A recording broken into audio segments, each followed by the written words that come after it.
Yes, good morning, all of you. Happy New Year.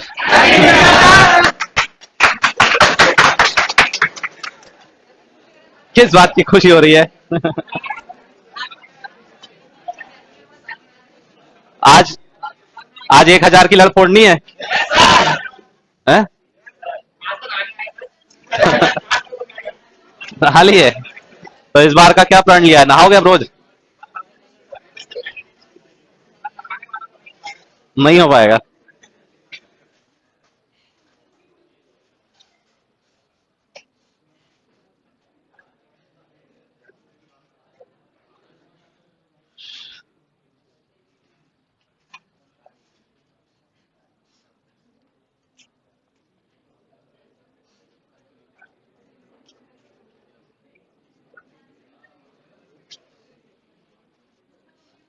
चलो solve करना start करो।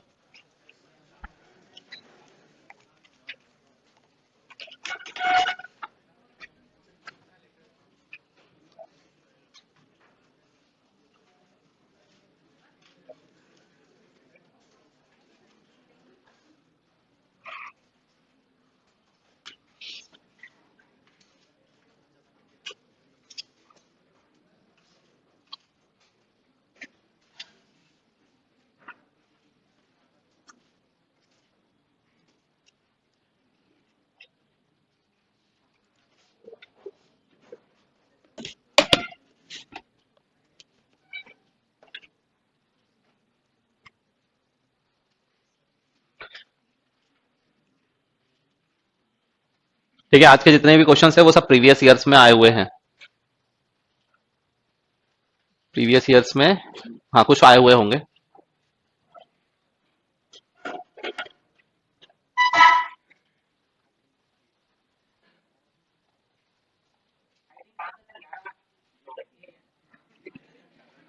I think मत करो, आंसर निकालो।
हम्म।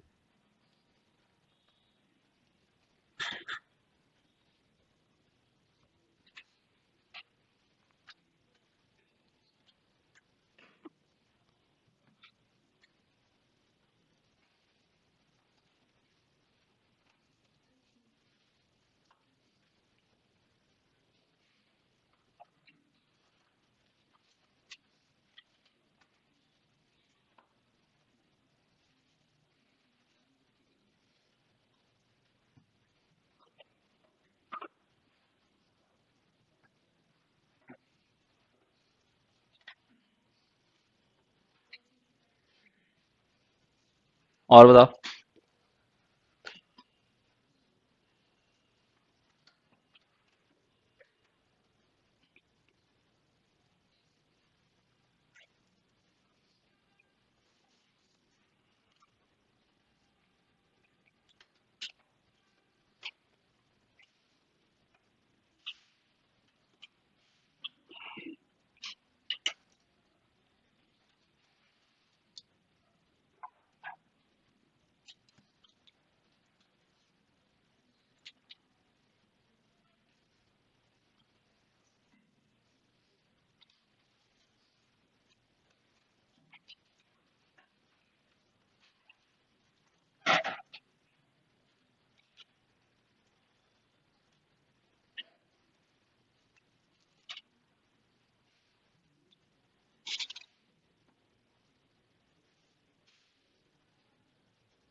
क्वेश्चन समझ में आया कि नहीं आया? कितने लोगों को क्वेश्चन समझ में नहीं आया? हाथ उठाओ। क्या बोला गया है? पहले तो स्टार्टिंग में सिर्फ समझाया गया है कि लिटरल काउंट होता क्या है, जो कि तुम्हें पहले से पता है। ठीक है ना? लिटरल काउंट क्या होता है? कोई भी, जैसे कि मान लो लिखा है A plus B complement dot C plus A C, इस टाइप का अगर कुछ भी लिखा है तो यहां पर लिटरल काउंट कितने हैं? 1 2 3 4 5। तो ये 5 लिटरल काउंट्स है। तो literal count of a Boolean expression is the sum of number of times each literal appears in the expression. For example, xy plus xz complement is 4. यहां पर कितने लिटरल्स हैं? 4 हैं। 1 2 3 4। तो अभी तो सिर्फ ये यही बताया है कि लिटरल काउंट होता क्या है। फिर पूछा गया है what are the minimum possible literal count in POS and SOP respectively. ठीक है ना? तो एसओपी और पीओएस में मिनिमम अगर हम सिंप्लीफाई करें तो कितने लिटरल काउंट होंगे? आया समझ में? मतलब इस के मैप को एसओपी और पीओएस से सॉल्व करना है, दोनों से, और बताना है कि उसमें कितने लिटरल काउंट है।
क्या आ रहा है बोलो?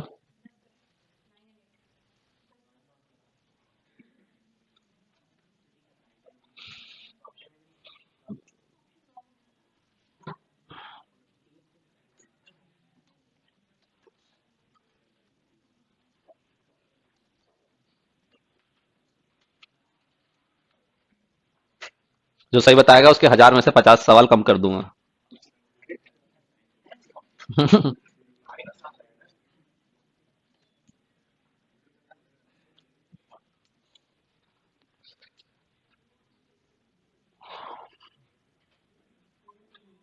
हम्म।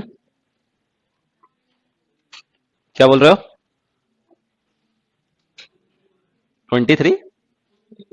तो सही क्या है वो बता दो। 10 10 और 8 9 9 8 और 8 6 और बोलो। सी 9 10 और 9 12। सी कितने लोग आया? हाथ उठाओ।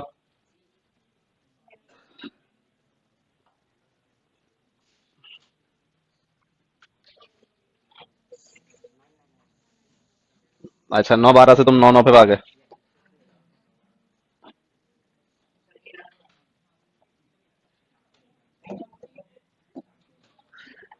पहले पीओएस की पेयरिंग कर लेते हैं। पीओएस के लिए किसकी पेयरिंग करेंगे? जीरो की। ठीक है, तो देखना ध्यान से कौन कौन से हो रहे हैं, बताना। एक तो ये पेयर बनेगा 4 का। ठीक है, और एक पेयर ये वाला बनेगा 4 का।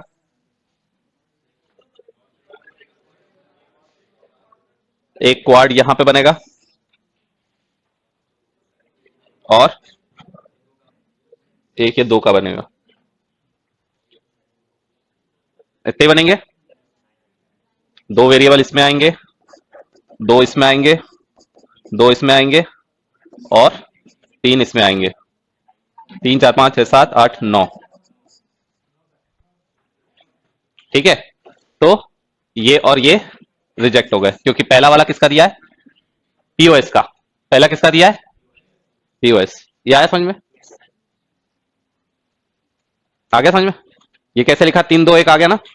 ये 2 का पेयर बना है, मतलब इसमें एक वेरिएबल कम हो जाएगा चार में से एक वेरिएबल कम हो जाएगा तो तीन बचेगा। ये चार का बना है, दो वेरिएबल कम हो जाएगा, ये भी चार का बना है, दो वेरिएबल कम, और ये भी चार का बना है, दो वेरिएबल कम। कितने आएंगे पीओएस में?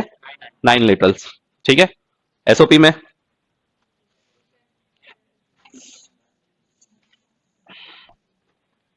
एसओपी में एक ग्रुप ये बन रहा है, चार का ये बनेगा,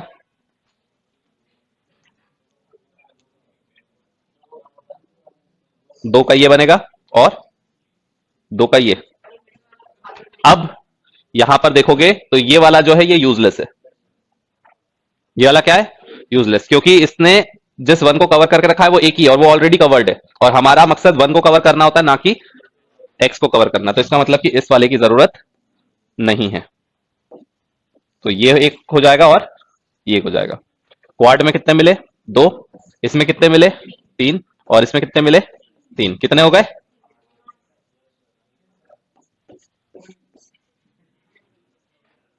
आगे समझ में? None of these 9, 8।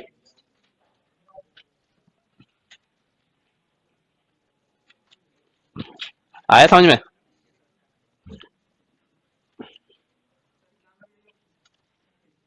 एक्चुअल जब आया था तब भी यही था। कैंसिल ही होएगा और क्या। अब क्या है कि ये मैंने पढ़ाया था, लोगों ने यहाँ की पीपीटी ली, क्वेश्चंस लिए, पढ़ा दिया। वेबसाइट्स पे कहीं कहीं पर भी आंसर भी यही दिया हुआ है 9, 10। तो यूट्यूब पर भी जो सॉल्यूशन डले वो 9, 10 की डले है। हाँ, फिर उन्होंने जब गलत पढ़ाया तो मैंने पकड़ लिया, मैंने कहा रुको मैं पढ़ाता हूँ। सवाल तो निकाल लिया, जवाब नहीं निकाल पाया। ठीक है, आया समझ में? तो इसका क्या है? नन। 9, 10, 9, 8 है इसका आंसर।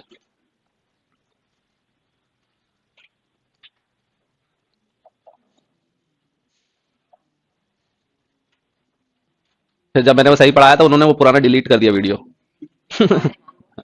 है, बहुत लोग हैं छापने वाले।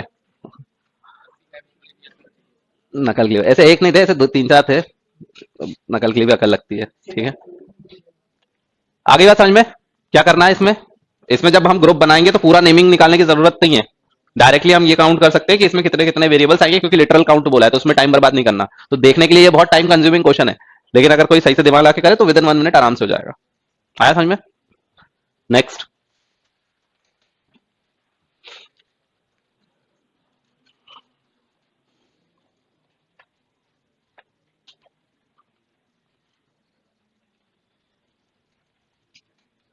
हम्म,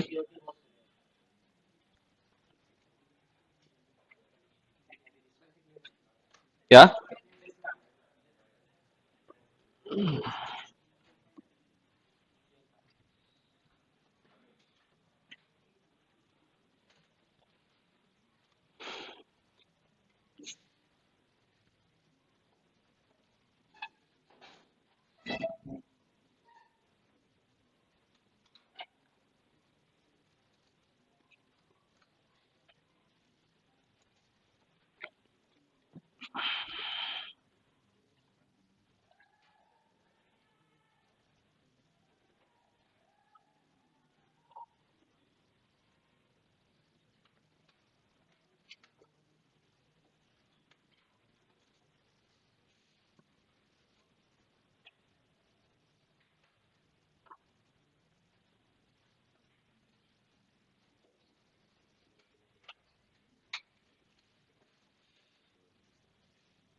हम्म,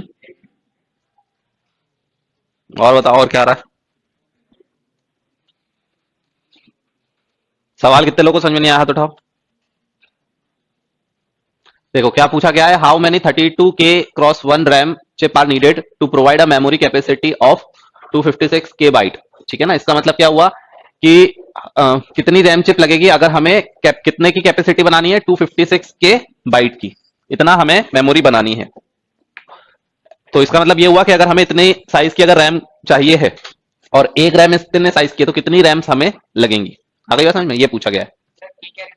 1000 के मतलब 1000। ठीक है, आ गई बात समझ में? दूसरी बात ध्यान रखने वाली ये है कि यहां पर सिर्फ 1 लिखा है और यहां पर बाइट लिखा है, ठीक है ना, मतलब कि ये 1 बिट है और ये 1 बाइट है, तो दोनों को या तो बाइट में कन्वर्ट करोगे या बिट में कन्वर्ट करोगे। आ गई बात समझ में? तो अब इसको ऐसा समझ सकते हो कि हमें एक प्लॉट बनाना है और उस प्लॉट का साइज कितना है 256 के बाइट, मतलब कि अगर हम इसको बिट में कन्वर्ट कर दे तो 1 बाइट इक्वल टू 8 बिट, तो 256 के बाइट बिट का हमें प्लॉट बनाना है, या फिर एक एरिया है उस पर टाइल्स लगानी है, और एक टाइल्स जो है वो कितने बाय कितने की है 32 के क्रॉस 1 की है, तो हमें बताना है कि ऐसी कितनी टाइल्स लगेगी। क्या करोगे, सीधे सीधे डिवाइड कर दोगे, तो 256 के क्रॉस 8 डिवाइड बाय 32 के क्रॉस 1 कितना आ गया 64,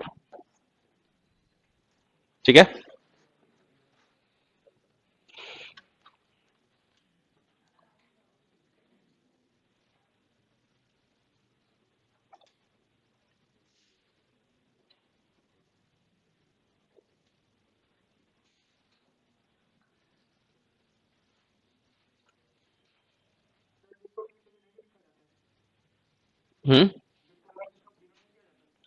करते हैं, लेकिन अब वो जरूरत नहीं है उसमें, अगर होता अलग से बाइट अगर होता या बिट तो भी नहीं लिखना, बाकी लिखा हुआ आ भी सकता है। अब मैं अगर ये इसी सवाल में ये पूछा जाए कि मेमोरी कैपेसिटी जो बनानी है उसका साइज कितना है,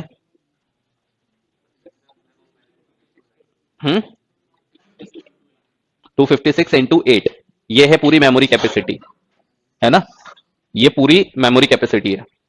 इसका मतलब क्या होता है, अगर हम रैम का साइज पूछें, ठीक है ना, रैम का साइज, तो रैम का साइज कितना हो जाएगा कि word size multiply by number of addresses, ठीक है, ये होता है रैम का साइज। मतलब कि अगर हमें रैम का साइज निकालना है तो उसके अंदर एक वर्ड कितने साइज का है और ऐसे कितने एड्रेसेस हो सकते हैं, एक एड्रेस पर एक वर्ड आएगा, ठीक है, एक एड्रेस पर एक वर्ड आएगा। तो वर्ड जो होता है, जो रैम होती है, मेमोरी जो होती है, वो वर्ड ऑर्गेनाइज होती है, तो एक वर्ड हम कितना बोल रहे हैं, 1 बाइट का भी हो सकता है, 2 बाइट का भी हो सकता है, 4 बाइट का भी हो सकता है, तो एक वर्ड को हम कितने बाइट का कंसिडर कर रहे हैं और फिर उसका मल्टीप्लाई कि उसके अंदर हम कितने एड्रेसेस जनरेट कर रहे हैं। तो एक एड्रेस पर अगर एक वर्ड आता है तो टोटल इतने वर्ड्स इसके अंदर आ सकते हैं और उसको बाइट्स में कन्वर्ट कर सकते हैं या बिट्स में, मोस्टली बाइट्स में कन्वर्ट किया जाता है, ठीक है। तो इसका मतलब ये हो गया कि अगर मैं कहता हूं कि एक वर्ड जो है वो 2 बाइट का है, एक वर्ड कितने का है 2 बाइट का है, और नंबर ऑफ एड्रेसेस कितने हैं 1024, ठीक है, तो ये हमारा रैम का साइज कितना हो जाएगा 2 पावर 11 बाइट, 2 पावर 11 बाइट, क्योंकि ये 2 पावर 10 हो गया, ये 2 पावर 1, तो ये हो गया 2 पावर 11 बाइट।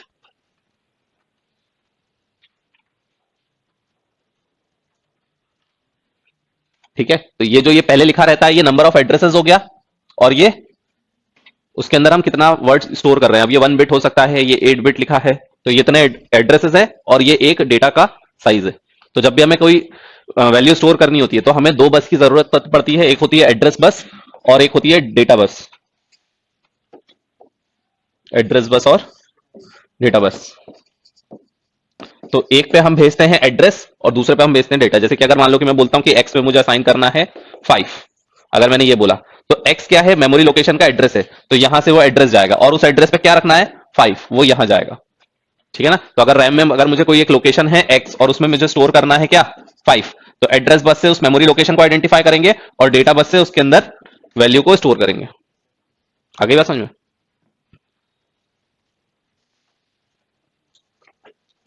लिख लो।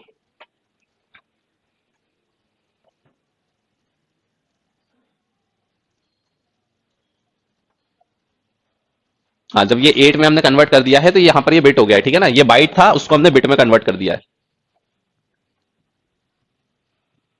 1 byte equal to 8 bit. Word size इसमें नहीं दिया तो हमने इसमें साइज वर्ड से लेना देना ही नहीं था, क्यों, क्योंकि यहां पर हमें डायरेक्टली क्या दिया है, सिर्फ यही दिया है कि अगर ये एक रैम है तो कितनी रैम्स हमें लगेंगी इतना साइज बनाने के लिए। तो हमें रैम का एक्चुअली साइज ऑलरेडी दिया ही हुआ है, वो बिट में दिया है, ये बाइट में दिया है।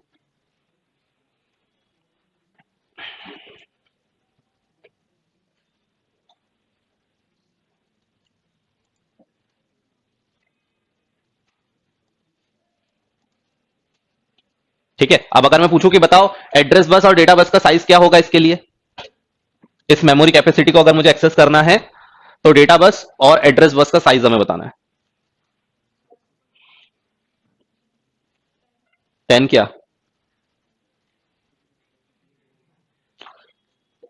एक ये जो साइज मतलब होता है कि एड्रेस बस के अंदर कितने वायर होंगे, ठीक है ना।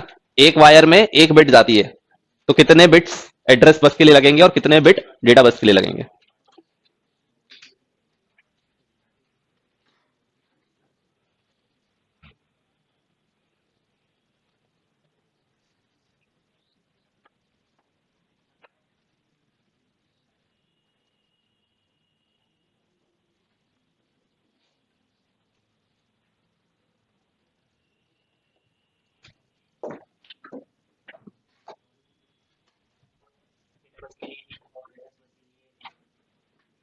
एड्रेस बस का फिर से देखो।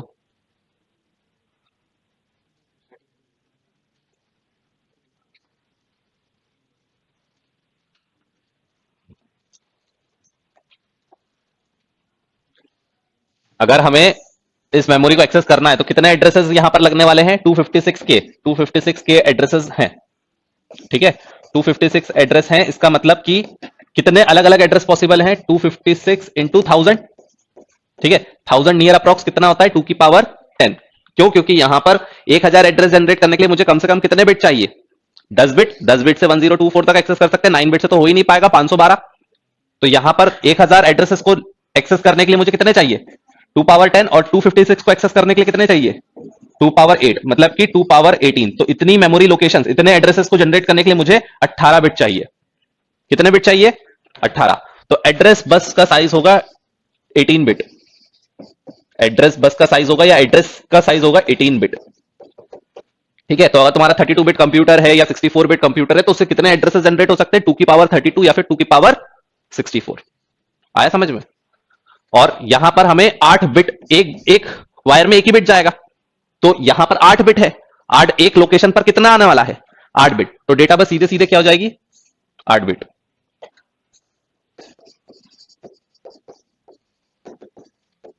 डेटा बस का साइज कितना हो जाएगा? 8 बिट। आ गया समझ में? तो इस मेमोरी लोकेशन को एक्सेस करने के लिए 18 बिट का एड्रेस बस चाहिएगा और 8 बिट की डेटा लाइन चाहिएगी, ठीक है।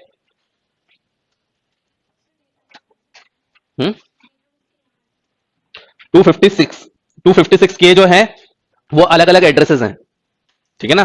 256 अलग अलग एड्रेसेस हैं, तो के मतलब हो गया 1000 और 1000 मतलब हो गया 2 की पावर 10, क्योंकि 1024 एड्रेस जनरेट हो सकते हैं 2 की पावर 10 से। 2 की पावर 9 से तो हो ही नहीं पाएगा। तो मिनिमम कितने बिट चाहिएंगे? 2 की पावर 10। और 256 मतलब 2 की पावर 8, इसका मतलब 2 की पावर 18। तो इतने एड्रेस जनरेट करने के लिए मुझे 18 बिट चाहिएगी। अगर 2 बिट होगी तो कितने एड्रेस जनरेट होंगे? 4। 00011011। 4 बिट में, 3 बिट में 8 एड्रेस जनरेट होंगे, 4 बिट में 16 एड्रेस जनरेट होंगे, तो 18 बिट में 256 के एड्रेसेस जनरेट होंगे। आइएगा समझ में? तो ऐसा समझ लो कि 18 ऐसी लाइंस होंगी, जो वायर होगा वो इतना मोटा वायर, इतना मोटा वायर होगा। मतलब कि वायर जो होगा, सिंपल सी बात यह है कि उसके अंदर 18 वायर होंगे। कितने होंगे? 18 वायर होंगे। हर एक वायर में 0101 का कॉम्बिनेशन जाएगा, वो जो कॉम्बिनेशन जाएगा वो उस मेमोरी लोकेशन को एक्सेस करेगा। आया समझ में? उसके बाद लगा होगा एक मल्टीप्लेक्सर, मल्टीप्लेक्सर से वो लोकेशन एक्सेस होगी। आ गई बात समझ में? कितने क्रॉस कितने का मल्टीप्लेक्सर लगेगा? 18 क्रॉस 1, 18 क्रॉस 1 का, ठीक है ना। यहां पर क्या लगेगा? एड्रेस लाइन के बाद में एक लगेगा मल्टीप्लेक्सर 18 क्रॉस 1 का, जो कि रैम से कनेक्टेड होगा। यहां से 18 बिट जाएगा और उसमें से एक एड्रेस सिलेक्ट हो जाएगा उस रैम का। आया समझ में? और दूसरा लगेगा डेटा लाइन के लिए, फिर वो एड्रेस सिलेक्ट हो जाएगा, फिर डेटा बस जाएगी और उसके अंदर वैल्यू स्टोर हो जाएगी। आगे बात समझ में? आगे बढ़े।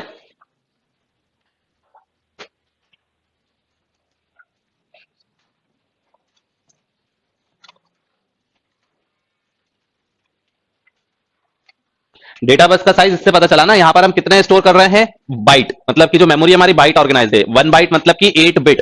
तो ये एड्रेस होता है और ये डेटा का साइज होता है। तो ये एड्रेस साइज, ये डेटा साइज। तो यहां पर 8 बिट है, तो 8 बिट मतलब 8 बिट। क्यों? क्योंकि हर एक बिट के लिए एक लाइन चाहिए होती है। तो अगर मान लो कि यहां पर ऐसा लिखा होता क्रॉस 2 बाइट, 2 बाइट लिखा होता, तो 2 बाइट मतलब 16 बिट। तो 16 बिट के लिए यहां पर 16 आ जाता। आ गई बात समझ में?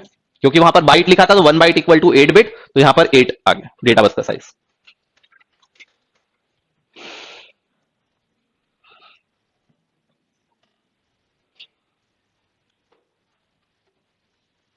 ठीक है। अब मल्टीप्लेक्सर जो होता है वो हमेशा 2 की पावर n साइज का होता है, तो 18 साइज का कैसे बनेगा? हम 2 की पावर कितने का ले लेंगे? 5 का, और उसके अंदर से 18 लाइन यूज करेंगे, बाकी को यूज नहीं करेंगे।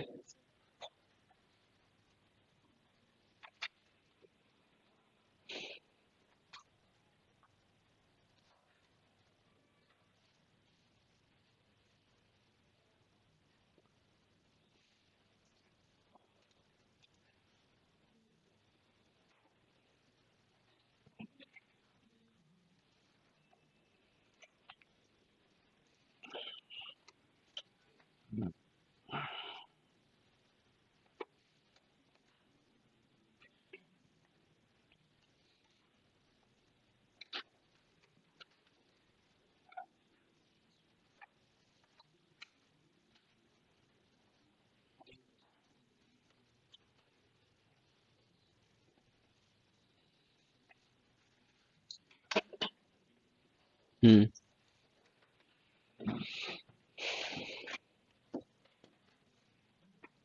एसओपी में आंसर देना मतलब 1 की ग्रुपिंग करेंगे, ठीक है। तो एक 1 का ग्रुप ये हो जाएगा और दूसरा ये हो जाएगा, ठीक है। इसका नाम क्या हो गया? y एंड z कॉम्प्लीमेंट, ठीक है। बाकी दोनों तो x भी आएगा, x z x y z complement. और इसका क्या आएगा? इसमें y चेंज हो रहा है, कौन सा हमने गलत लिख लिया? अच्छा सॉरी, y नहीं आएगा, x z कॉम्प्लीमेंट है ना। जो x है वो क्या है? x जो है वो सेम है ना, और w चेंज हो रहा है वो नहीं आएगा, और फिर y जो है वो चेंज हो रहा है और z कॉम्प्लीमेंट, ठीक है। इस वाले में निकालो, यहां पर y जो है वो चेंज हो रहा है, नहीं लेंगे, z जो है वो आएगा, और w चेंज हो रहा है, और x 0 है तो x का कॉम्प्लीमेंट, ठीक है। कौन सा हो गया? b। इसको ऐसा भी लिख के दे सकता था वो, x और z, ठीक है ना।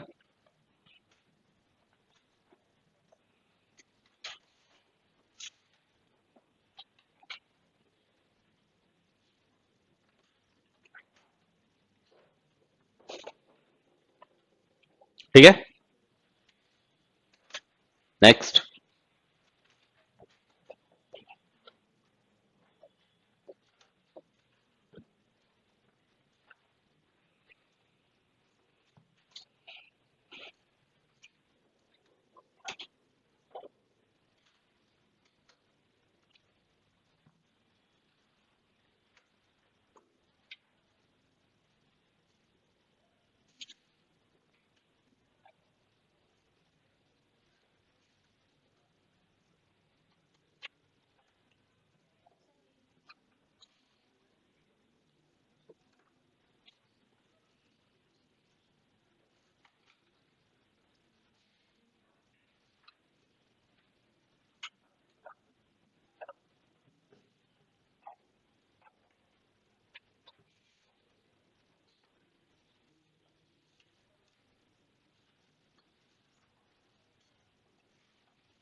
क्या आएगा बोलो?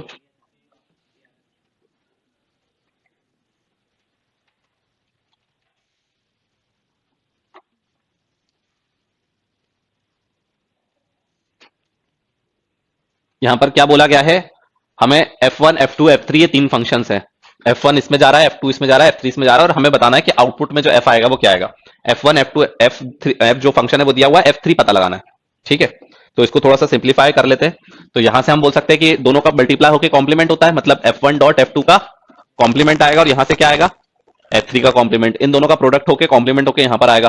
तो F1 डॉट F2 का कॉम्प्लीमेंट डॉट F3 का कॉम्प्लीमेंट का कॉम्प्लीमेंट, ठीक है। इसको थोड़ा सा सॉल्व कर लेते हैं डिमॉर्गन्स वगैरह लगा के। तो यहां पर ये क्या हो जाएगा? F1 डॉट, सॉरी पहले इसमें प्लस लग जाएगा, तो ये हो जाएगा तुम्हारा F1 प्लस F2 कॉम्प्लीमेंट और फिर ये रहेगा F3 का कॉम्प्लीमेंट और होल के ऊपर कॉम्प्लीमेंट लगा हुआ है। ठीक है, अब इसमें भी सेपरेट, इसमें भी फिर से डीमॉर्गन्स लग जाएगा तो ये सेपरेट हो जाएगा। तो ये F1 प्लस F2 का होल कॉम्प्लीमेंट प्लस F3, क्योंकि कॉम्प्लीमेंट का कॉम्प्लीमेंट कैंसिल हो जाएगा। फिर से इसमें डीमॉर्गन्स लगा दो तो ये हो जाएगा क्या, F1 dot F2 plus F3। ठीक है, तो अब हमें फाइनली क्या आ गया, F इक्वल टू आ गया F1 dot F2 plus F3। यहां तक किसी को डाउट है तो बोलो। ठीक है, अब सिंपल सी बात है कि F इक्वल टू कितना दिया हुआ है, F इक्वल टू दिया है 145 और F1 हमें कितना दिया है, F1 दिया है 0135 और F2 कितना दिया हुआ है 6 और 7 और हमें क्या पता करना है, F3। यही है डॉट, मतलब कि क्या होता है कि इंटरसेक्शन दोनों का जो कॉमन होगा वो आंसर में आएगा। ठीक है, तो यहां पर अगर हम देखें तो कुछ भी इंटरसेक्शन में नहीं है, तो एक तरीके से क्या हो जाएगा, जीरो हो जाएगा ये पूरा। तो F3 इक्वल टू क्या आ गया, 145, ऑप्शन ए। आया समझ में? हाँ, ऑप्शन से भी कर सकते थे, ऑप्शन से वैल्यू पुट करके देखते हैं इस इक्वेशन में। अगर उसमें सप्लाई करेंगे तो इस वाले में टाइम लग जाएगा। क्यों? क्योंकि नैंड गेट और नॉट गेट लगाया। अगर नैंड गेट और नॉट गेट नहीं लगा होता, सिंपली और गेट एंड गेट लगा होता तो फिर इजीली हो जाता, क्योंकि यहां पर कॉम्प्लीमेंट भी होता जाएगा साथ साथ, तो इक्वेशन बड़ी होती जाएगी। अभी करवाऊंगा, वो वाले क्वेश्चंस भी आएंगे।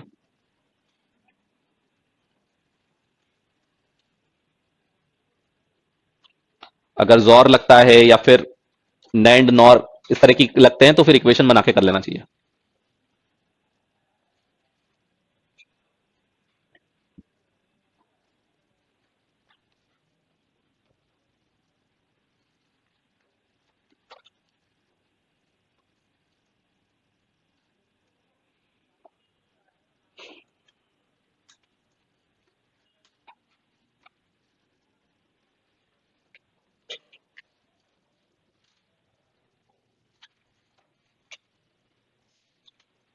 कितने लोगों को अभी भी क्लियर नहीं हुआ, हाथ उठाओ।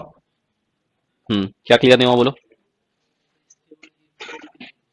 कौन सा, ये वाला? यहां तक सबको क्लियर हो गया, इसमें तो किसी को प्रॉब्लम नहीं है। देखो यहां पर लिखा हुआ है F1 इंटू F2। इंटू में क्या होता है, मतलब कि प्रोडक्ट होता है। दोनों में जब 1 1 होगा तभी आउटपुट में क्या आएगा, 1 आएगा, नहीं तो क्या आएगा, 0। यहां पर ये क्या बोल रहा है, 0 1 3 5 और ये बोल रहा है 6 और 7। इसका मतलब कि ये जब इक्वेशन होगी तो ऐसी होगी, A complement B, X complement Y complement Z complement, इस तरह से इक्वेशन होगी। तो दोनों का इंटू प्रोडक्ट हो रहा है, इसका मतलब कि दोनों में जो कॉमन होगा वही आउटपुट में आएगा। मतलब दोनों में जब 1 1 होगा तभी आउटपुट में क्या आएगा, 1, नहीं तो नहीं आएगा। अब इन दोनों में कोई भी कॉमन नहीं है, यहां पर 0 है लेकिन यहां पर 0 नहीं है, यहां पर 1 है लेकिन यहां पर नहीं है, यहां पर 3 है यहां पर नहीं है, यहां पर 5 है यहां पर नहीं, मतलब कुछ भी कॉमन नहीं है। तो जहां पर ये 1 देगा वहां पर ये 0 देगा, और जहां पर ये 0 देगा वहां पर ये 1 देगा। तो ओवरऑल आंसर हमेशा क्या आएगा, 0 ही आएगा। अरे एक जगह ये 1 देगा, एक जगह 0 देगा, बीच में लगा है मल्टीप्लीकेशन, तो हमेशा क्या देगा, ये 0 ही देगा। ठीक है, अगर ऐसा होता यहां पर, अगर ऐसा होता कि 0 1 3 5 और यहां पर मल्टीप्लाई में होता 3 6 7, ऐसा होता, तो इसका मतलब यह है कि बाकी जगह पर तो ये 0 1 होता, लेकिन दोनों 3 3 जब होते तो क्या दे देता, 1 दे देता। तो हमारे आउटपुट में क्या आ जाता, तो हमारे आउटपुट में आ जाता 3 प्लस F3, ऐसा। ठीक है ना, इस इक्वेशन को थोड़ा सा मैं मॉडिफाई कर देता हूं। मान लो इक्वेशन यही आई है, F1 F2 F3 की वैल्यू को मैं चेंज कर देता हूं। जैसे कि मान लो कि F की वैल्यू मैं लिख देता हूं 1 3 2 5, है ना, 1 2 3 5 ऐसा लिख देता हूं मैं, 1 2 3 5। ये मान लो कि मेरी F की इक्वेशन होगी, और F1 की वैल्यू मैं मान लेता हूं, यही वाली मान लेता हूं F1 की, तो 0 1 3 5। ठीक है, और F2 की वैल्यू मैं मान लेता हूं 3 6 और 7, और मुझे वैल्यू निकालनी है F3 की। बताओ क्या होगा।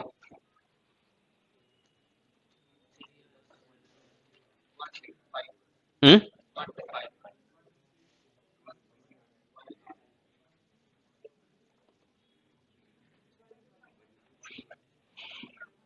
अब देखो यहां पर अगर लिखा हुआ है 1 2 3 5, इसका मतलब मुझे आउटपुट में क्या चाहिए, 1 2 3 5। अब इन दोनों में कॉमन क्या है, इन दोनों में कॉमन है 3, मतलब 3 तो 3 पे तो 1 आएगा, बाकी सब पे क्या आ जाएगा, 0, और प्लस यहां पर बचा क्या, F3। अब प्लस में क्या होता है, और यूनियन, क्या होता है, यूनियन। अब यहां पर मुझे 3 मिल गया तो यहां पर तो 3 है, ठीक है, लेकिन कम से कम यहां पर क्या होना चाहिए, 1 2 5, तभी तो यूनियन में मुझे क्या मिल पाएगा, 1 2 5। मतलब कम से कम मुझे यहां पर 1 2 5 चाहिए। तो यहां पर F3 के दो ऑप्शंस पॉसिबल हैं, एक 1 2 5 और दूसरा F3 क्या पॉसिबल है, 1235, क्योंकि दोनों ही केस में आंसर क्या आ जाएगा मेरा 1235। लेकिन कम से कम क्या चाहिए, 125 तो कम से कम चाहिए ही, तभी उनका यूनियन लेके हम क्या कर पाएंगे 1235 बना पाएंगे। आ गई बात समझ में?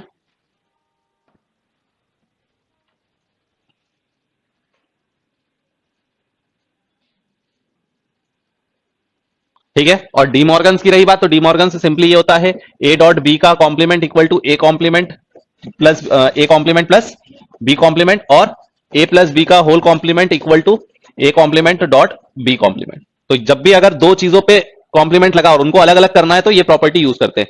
तो यहां पर अगर जैसे ही हमने देखा था कि यहां पर F1 और F2 के ऊपर कॉम्प्लीमेंट लगा था, तो दोनों को अलग अलग करने के लिए डीमॉर्गन्स लगाया, तो F1 का कॉम्प्लीमेंट अलग हो गया, F2 का कॉम्प्लीमेंट अलग हो गया, और मल्टीप्लाई की जगह पर क्या आ गया प्लस, और इसको बाहर ही रहने दिया। फिर इस पूरे को एक माना और इसको एक माना, तो इस पूरे के ऊपर कॉम्प्लीमेंट लगा, इनको अलग अलग करने के लिए इस फिर से डीमॉर्गन्स लगा दिया, तो इसका कॉम्प्लीमेंट अलग हो गया और इसका कॉम्प्लीमेंट अलग हो गया, कॉम्प्लीमेंट का कॉम्प्लीमेंट कैंसिल हो जाएगा। अब यहां पर फिर से दो चीजों के ऊपर कॉम्प्लीमेंट लगाए, कॉम्प्लीमेंट को फिर से क्या करना है अलग अलग करना है, तो यहां पर फिर से डीमॉर्गन्स लगा दिया, तो प्लस की जगह पर क्या आ जाएगा मल्टीप्लीकेशन, और कॉम्प्लीमेंट का कॉम्प्लीमेंट कैंसिल हो जाएगा, यहां पर भी कैंसिल हो जाएगा। सबसे अंदर वाले को, नेस्टेड वाले को सबसे पहले। ठीक है, आगे बढ़े। बाकी किसी भी ऑर्डर में करोगे आंसर आ जाएगा, लेकिन फिर ध्यान रखना पड़ेगा स्टेप बाय स्टेप। आगे बढ़े।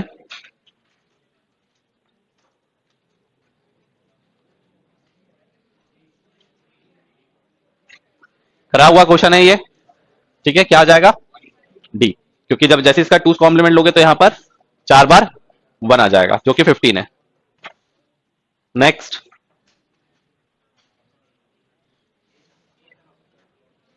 सॉल्व भी कर लो।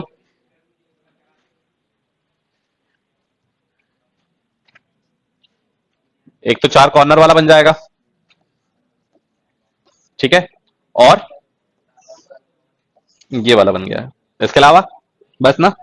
तो दो दो ग्रुप बन रहे हैं, तो सिंपली यही आएगा, सॉल्व नेमिंग करने निकालने की जरूरत नहीं है, दो ग्रुप बन रहे हैं और दोनों में ही दो दो लिटरल्स आएंगे, ऐसा एक ही ऑप्शन है।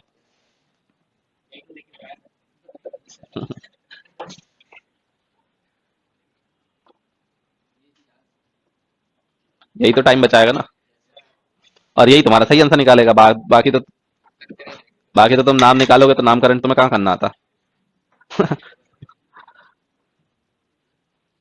नेक्स्ट। हम्म, कर लेना नोट वो तो। हम्म,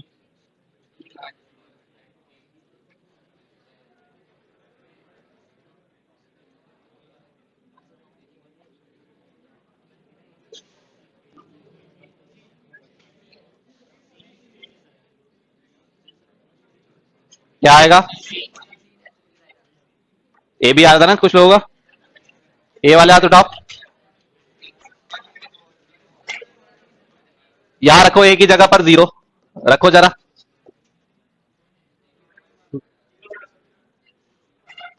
ठीक है, यहां पर डिस्ट्रीब्यूटिव लॉ लग जाएगा। मैंने कहा था कि अगर एक ओरिजिनल दिया है और एक कॉम्प्लीमेंट में दिया तो डिस्ट्रीब्यूटिव लॉ लगा दो, एक बार ए कॉम्प्लीमेंट के साथ और एक बार बी के साथ, तो एक बार ए कॉम्प्लीमेंट के साथ लोगे और एक बार बी के साथ, तो क्या बच जाएगा ए प्लस बी। ठीक है,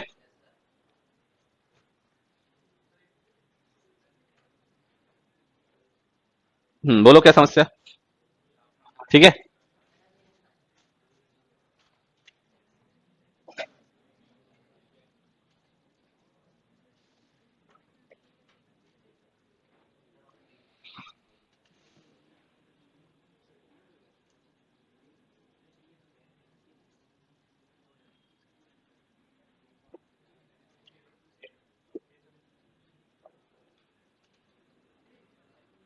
ए बी सी 3 आ गए।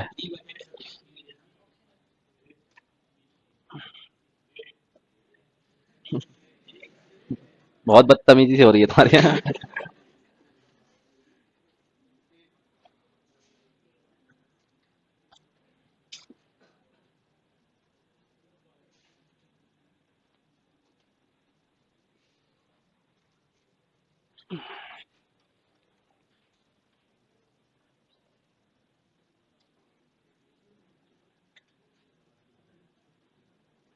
अभी क्वेश्चन नहीं भी लिख पाओगे ना तो कोई चिंता करने की जरूरत नहीं है। ये सब अभी तुम्हें एक्चुअल पेपर के क्वेश्चंस हैं, वो सब उसमें मिलेंगी सब। क्या आ रहा है? A X complement Y complement plus X Y plus X complement Y. ठीक है, क्या करें? एक्स कॉम्प्लीमेंट इन दोनों से कॉमन आ सकता है, तो अंदर क्या बचेगा? वाई कॉम्प्लीमेंट प्लस वाई और प्लस एक्स वाई, ये क्या हो जाएगा? 1। X complement plus X Y. अब यहां पर जैसे ही देखा कि एक में कॉम्प्लीमेंट है और एक में कॉम्प्लीमेंट नहीं है, क्या लगा देंगे? डिस्ट्रीब्यूटिव, एक बार इसके साथ और एक बार इसके साथ, तो ये क्या हो जाएगा? X complement plus X dot X complement plus Y. ये 1 हो जाएगा, तो बचेगा क्या? X complement plus Y.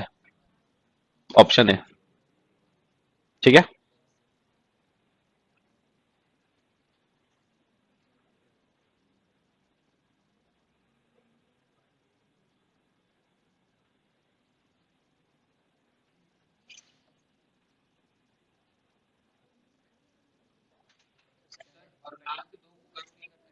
कर सकते हैं, लास्ट दो में से भी वाई कॉमन निकाल सकते हैं, वैसे भी कर सकते हैं।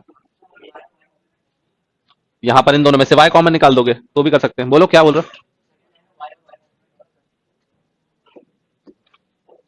क्या समस्या है, बोलो।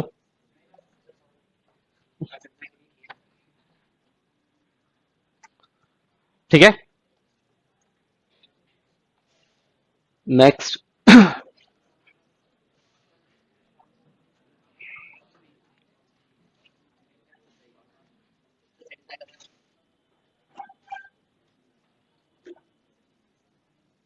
अब सॉल्व कर लो।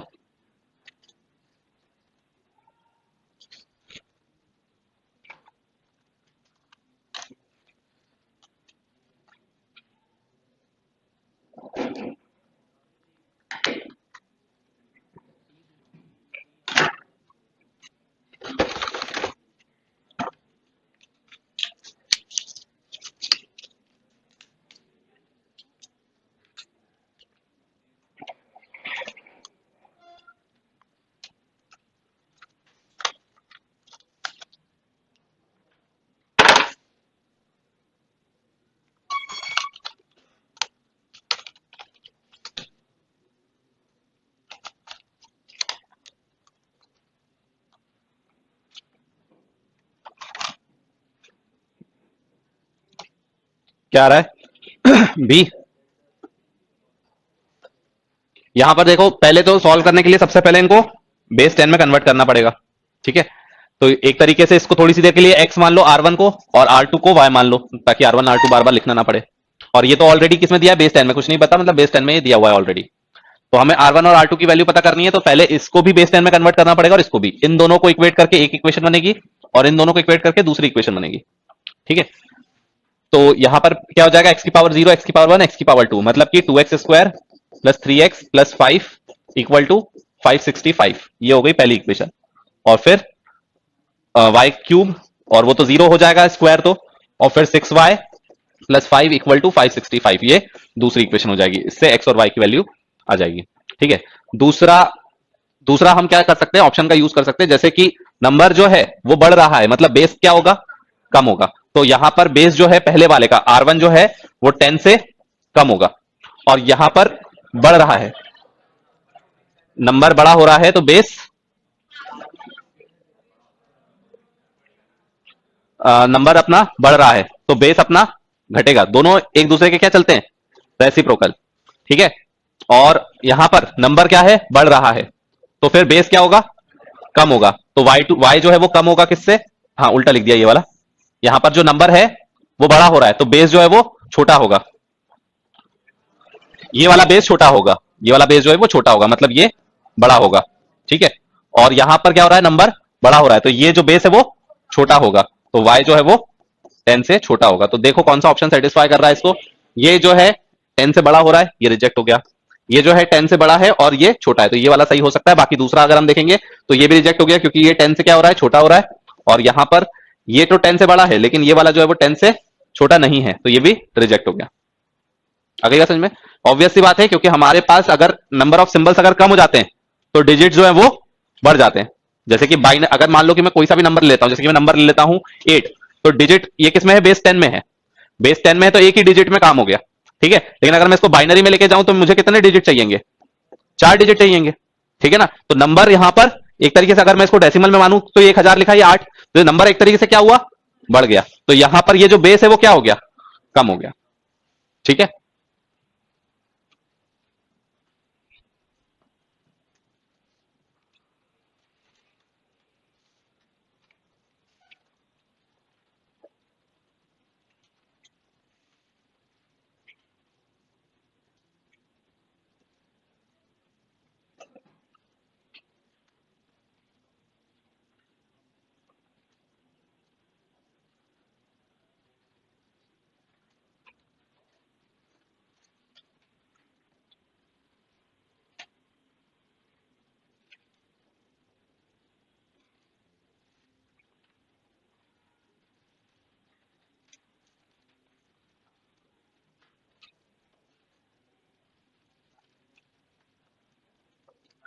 ठीक है, एक बार फिर से मैं बता देता हूं।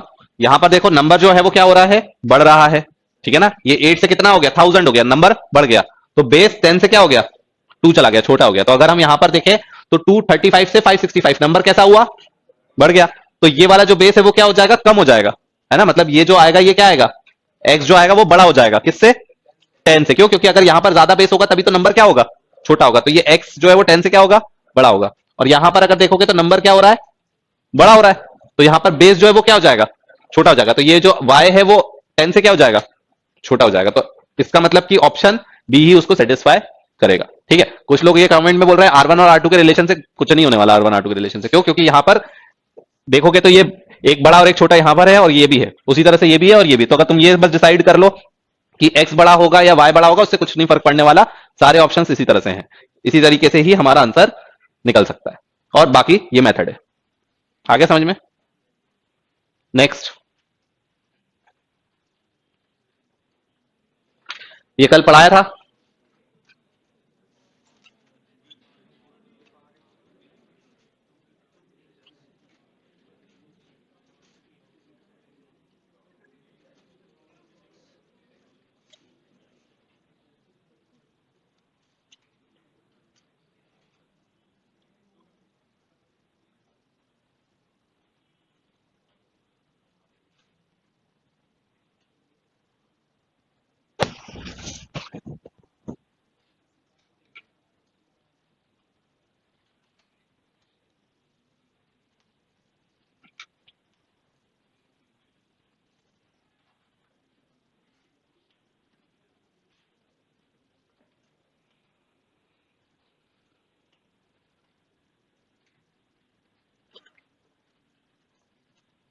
How many Boolean expression can be formed with 3 Boolean variable. तो बुलियन एक्सप्रेशन मतलब फंक्शन, एक्सप्रेशन ही तो फंक्शन होता है। तो कितने फंक्शंस बन सकते हैं, तो 2 की पावर n, n की जगह पर हमें कितना दिया है, 3, क्योंकि 3 वेरिएबल्स है। तो 2 की पावर 3, इट मींस 256, 2 की पावर 8, ठीक है।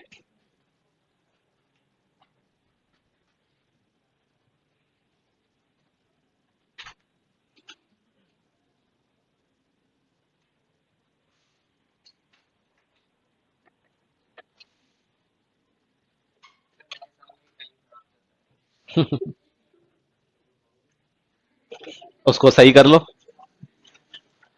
समय को सही करना भी तुम्हारे ही हाथ में है। पॉइंट के बाद में 125 है, ठीक है। तो 500 नहीं लेंगे, 250 नहीं लेंगे, 125 लेंगे, ऑप्शन सी, ठीक है। पॉइंट के बाद कितना है, 125, 500 250 नहीं लेंगे, 125 लेंगे। Next,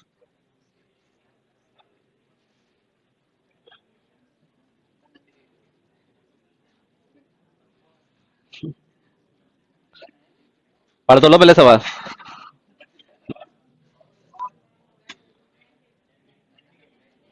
If a signal passing through a gate is inhibited by sending a low into one input and output is 1, मतलब कि output is high, the gate is, मतलब कि अगर हमने ऐसा कोई गेट जिसमें कि एक इनपुट पर क्या दिया है, 0 दिया है, और आउटपुट पे क्या मिले, 1 मिले, ठीक है।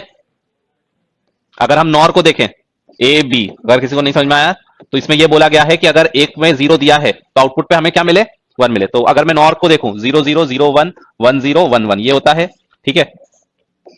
तो अगर मैं नॉर गेट को देखूं तो नॉर गेट क्या देगा, 0 0 पर 0 का कॉम्प्लीमेंट 1 ये देगा, 1 का कॉम्प्लीमेंट 0, तो ये फेल हो गया क्योंकि यहां पर हमने एक इनपुट 0 दिया लेकिन आउटपुट में 1 नहीं मिला, तो ये रिजेक्ट हो गया।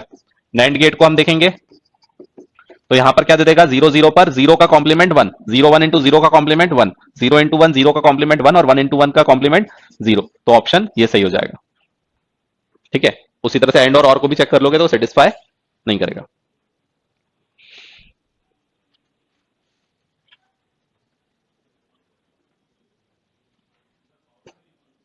कहां हुआ और मैं बताओ, ये मैंने 0 दिया, आउटपुट में मुझे 1 का मिला। हाँ, दोनों में से अगर मैंने एक को 0 कर दिया तो दूसरे की चिंता ही नहीं करनी है, सिर्फ एक की बात कही गई है। प्रोबेबिलिटी में तुम क्या पढ़ते हो, क्या, क्यों 0 0 पे क्या दिक्कत है, मैंने तो सिर्फ ये कहा कि एक इनपुट मुझे 0 चाहिए, मैंने दूसरे वाले की बात ही नहीं कही। जब दूसरे वाले की बात नहीं करी मतलब दूसरे पे डिपेंड नहीं करेगा, वो चाहे 0 हो चाहे 1 हो।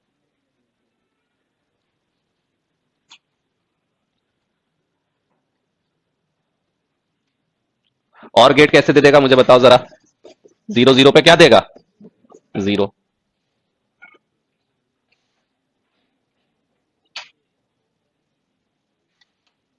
ठीक है, आई बात समझ में।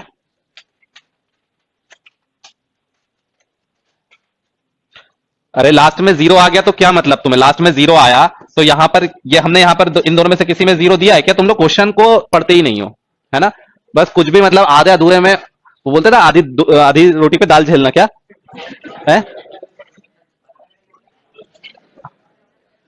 बस अधूरा पड़ा है, कुछ नहीं समझने की टेंशन नहीं है, आंसर रटते चलो घोटते चलो बस।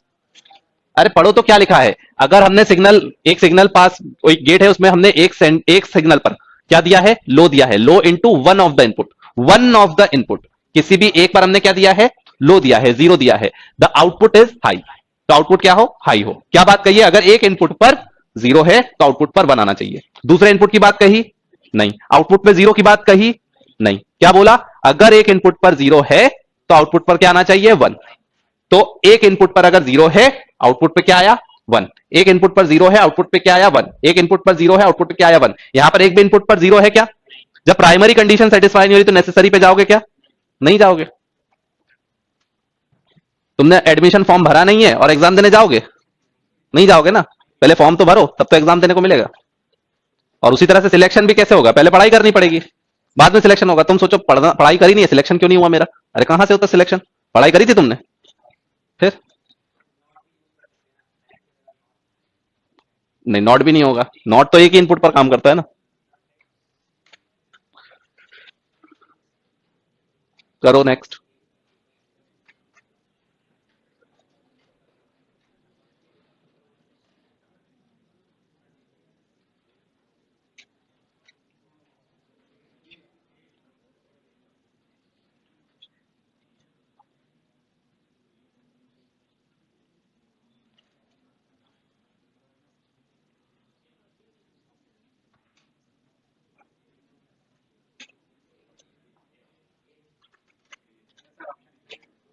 38 में से माइनस कर देंगे 47 को और फिर उसको कन्वर्ट कर देंगे टूस कॉम्प्लीमेंट में, देख लो अच्छे से।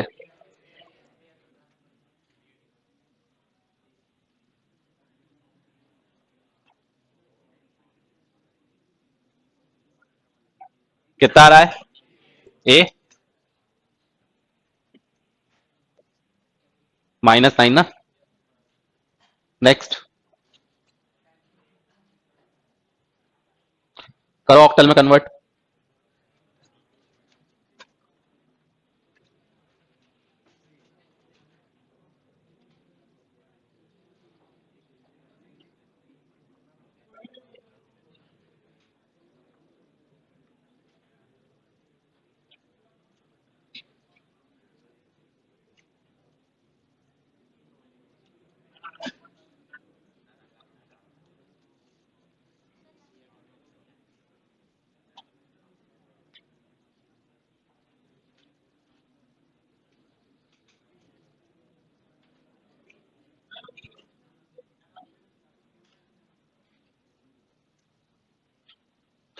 सबने अभी जितने लोगों ने आंसर दिया ना, सॉल्व किसी ने नहीं किया।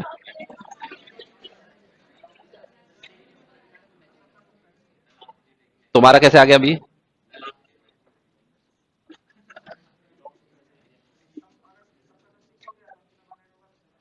कौन सा गणित लगाया तुमने? पॉसिबिलिटी, पॉसिबिलिटी पे खेल रहे हो क्या तुम? सिलेक्शन तुम्हें पॉसिबिलिटी पे लेना है कि श्योर शॉट लेना है? ले सकते हैं सिलेक्शन। उस दिन तारीख देखेंगे कितनी तारीख हो रही है, उसका हम जोड़ करेंगे। 1 जनवरी 2022 आज है, आज के दिन है पेपर। तो इनका समेशन कितना हो रहा है? 2 + 2 + 4, 8। 8 मेरा लकी नंबर है, मेरा ही सिलेक्शन होगा। बस सो जाओ। ऐसी गणित लगा रहे हैं, पता है लोग ऐसी गणित लगाते हैं, ऐसे सिलेक्शन होने लगा है क्या? हाँ तो डिवाइड करना पड़ेगा, तुम ऐसे थोड़ा नन ऑफ द अबव दिया हुआ है। जब तक या तो तुम्हारा एग्जैक्ट तुम्हें पता चल जाए कि कोई सा डिजिट मैच नहीं कर रहा, या तो तब रिजेक्ट करोगे, और नहीं तो जब तक पूरा आंसर मैच नहीं कर जाता तब तक सॉल्व करना पड़ेगा, क्योंकि नन ऑप्शन दिया हुआ है। हो सकता है कि यहां तक भी तुम्हारा मैच कर जाए और यहां पर नहीं करे। आ गई बात समझ में? ये इसीलिए तो तुम लोग के नेगेटिव होते हैं ना। नेगेटिव क्यों होते हैं? क्यों होते बताओ नेगेटिव? क्योंकि हमें सॉल्व ही नहीं करना है। जो हमें पता है ना वो भी हमें नहीं सॉल्व करना है। क्या होता है, दो तरीके के, तीन तरीके के सवाल होते हैं। एक होता है जो झपता ही नहीं है कि क्या लिखा है, ठीक है। दूसरा होता है जो पता होता है कि हाँ ये सॉल्व हो जाएगा, लेकिन उसका आंसर थोड़ा बहुत रटा होता है। और तीसरा होता है जो सॉल्व ही नहीं होता, ठीक है ना, समझ में आता है लेकिन सॉल्व नहीं होता है। अब जो सॉल्व नहीं होने वाला है और जो झपा नहीं है वो तो वैसे ही चला गया। और जो सॉल्व हो सकता है उसमें हम क्या करते हैं, तुक्के मार देते हैं। हाँ इसका आंसर ये हो सकता है, ये नहीं हो सकता, ये हो सकता है। क्या हो गया, पेपर पूरा कबाड़ा। जो नहीं बनने वाला था वो तो जाना ही था, और जो बनने वाला था उसमें से भी हमने आधे गवा दिए। ये करते हैं। अरे जब जो तुम्हें पता है कि इसका आंसर निकल जाएगा तो उसको सॉल्व कर लो ना। अगर तुम 100% पता है तो मत करो सॉल्व। 100% बिल्कुल श्योर हो कि इसका आंसर यही है, 0 से π/2 10x divide by 10x plus cos x मतलब π/4 इसका आंसर होगा, ये रटा है तो वहां लगा दिया। लेकिन जिसका आंसर नहीं रटा है, जिसका तुम्हें डाउट है 1% भी, और तुमसे सॉल्व करते आता है, तो सॉल्व क्यों नहीं कर रहे हो? जो छूटने वाला है वो तो जाएगा ही ना। तो जो बनने वाला है उसको तो सॉल्व कर लो। यहां पे टाइम बचा के घर पे लेकर जाके भजिया तलोगे? 12 नंबर का एक है मैथ्स में, यही करते हो तुम लोग। अरे जो सॉल्व होने वाला है और तुम्हें 100% तुम्हें रटा हो तो तुम लगा दो। 100% में से अगर 99% भी है पहले उसको सॉल्व कर लो। टाइम अगर कंस्टेंट है तो बात अलग है कि तुम्हारे पास टाइम बचा ही नहीं है, लेकिन टाइम बचता है, 10-10 मिनट में भी मैच हो जाता है लोगों का। फिर तो टाइम की कोई कमी है क्या? टाइम की कोई कमी है नहीं ना। तो फिर करो ना सॉल्व उसको। क्या आ रहा है इसका आंसर? हाँ लास्ट डिजिट से मतलब हमने 100% अगर हमने रिजेक्ट कर दिया, हमने अगर 100% रिजेक्ट कर दिया तो ठीक है। लेकिन अगर मैंने क्या कहा, अगर नन है तो जब तक का सॉल्व नहीं हो रहा तब तक सॉल्व कर लो। टाइम कंस्टेंट अलग चीज होती है, हमसे नहीं बनता है अलग चीज होती है, और 100% याद है वो अलग चीज होती है। लेकिन अगर हम 50-50 पर है उसको सॉल्व कर लो। तुम लोग को इंपॉर्टेंस ही नहीं पता चल रही है नंबर की कितनी है। अभी मैं सारे कॉलेज हटा के सिर्फ त्रिची रख दूं कि सिर्फ एक ही में एडमिशन होगा, तब पता चलेगी नंबर की कीमत, कि सिर्फ एक ही में एडमिशन होगा त्रिची में। अभी तो तुम लोग क्या ना अयाशी में हो, त्रिची नहीं तो वारंगल मिल जाएगा, सूरतकल मिल जाएगा, मैनेट मिल जाएगा, अगर जरा कुरुक्षेत्र कुछ भी मिल जाएगा। जब एक ही कॉलेज रखा जाए और उसमें बोला जाए 85 सीट है, जिसमें से सिर्फ 24 सीट जनरल की और बाकी सारी रिजर्व है, तब पता चलेगा कंपटीशन क्या होता है। ये होता था जब रुड़की का एग्जाम होता था, 48 सीट होती थी, 24 जनरल और बाकी सब रिजर्व। तब पता चलता है कंपटीशन आर या पार का खेल होता है। और उसके बाद में भी सिलेबस ऐसा है जो किसी एग्जाम में आना ही नहीं है। अगर उसकी तैयारी करोगे तो कहीं और नहीं होगा, और बाकी की तैयारी करोगे तो इसमें नहीं होगा। तो इंपॉर्टेंस समझो एक एक नंबर की, एक एक नंबर की इंपॉर्टेंस नहीं समझते हो तुम लोग।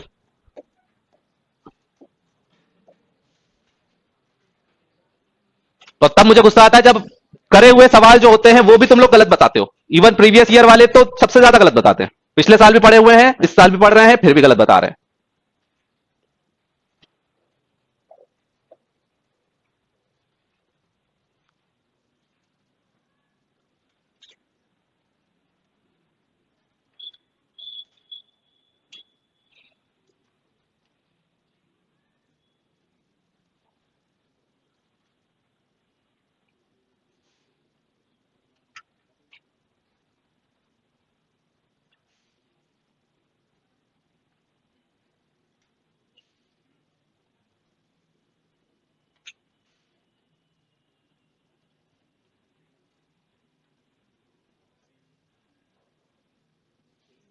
क्या आ रहा है? सी सॉल्व तो नहीं करना। नेक्स्ट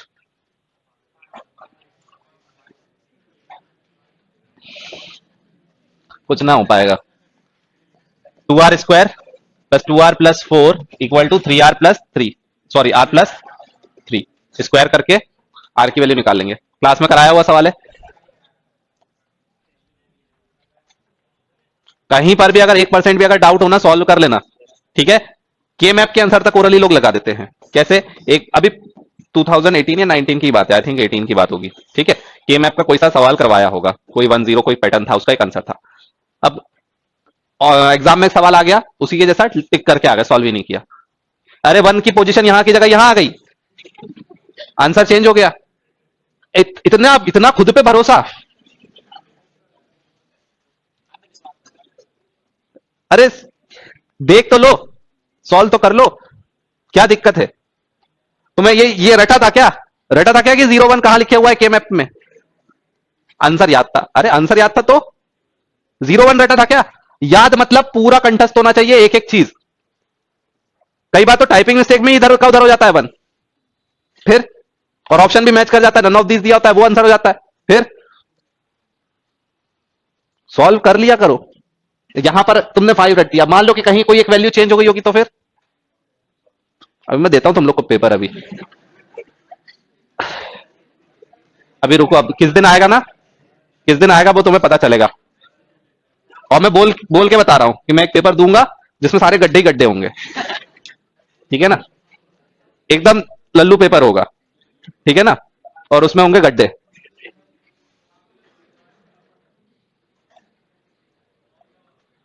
करो सॉल्व।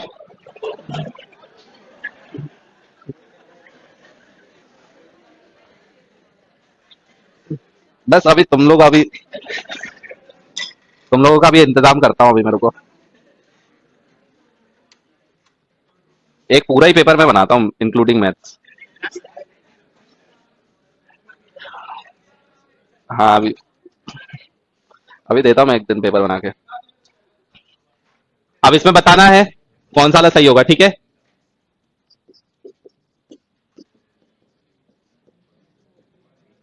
ठीक है, 2 की पावर 10, 20, 30, 40, 50, 60, 70 और 80, ठीक है। 1 exabyte, 1 exabyte मतलब 2 की पावर 60। ये पूछा गया है कि किसके बराबर है, 10⁻18। अच्छा 10 की पावर में बोला है, तो 10 की पावर में हम इसको बोलते हैं क्या, 10 की पावर 3, 10 की पावर 6, 10 की पावर 9, 10 की पावर 12, 10⁻15, 10⁻18 और 10⁻21, 10⁻24, ठीक है। चेक कर लो। तो 10⁻18 बाइट बोला जा रहा है, ठीक है। तो बाइट में यही है 10⁻18, ठीक है, ये भी सही हो गया। अब 1 जेटाबाइट, जेटाबाइट कहां है, उसके आगे है, ठीक है। तो डिवाइड बाय 1000, 1 जेटाबाइट में डिवाइड बाय 1000 करेंगे तो क्या आ जाएगा, क्या आ जाएगा, तो जैसे ही 2 मिल गए क्या हो जाएगा, ऑल ऑफ द अबव, ठीक है।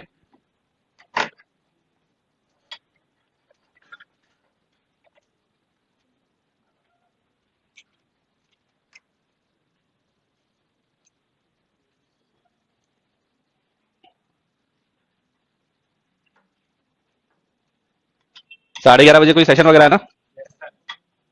ठीक है, तो अभी तुम लोग फिर फटाफट पढ़ने बैठ जाओ।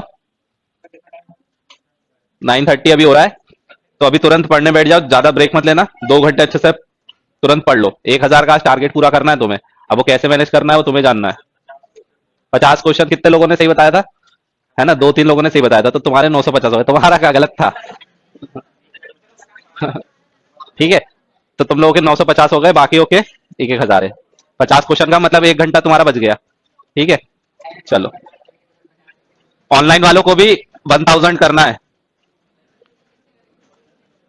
ठीक है। सब लोगों को 1000 क्वेश्चन सॉल्व करना है। चलो थैंक यू। कोई सा भी करो, पुराना नया कोई सा भी करो, सबको सॉल्व करना है। Thank you.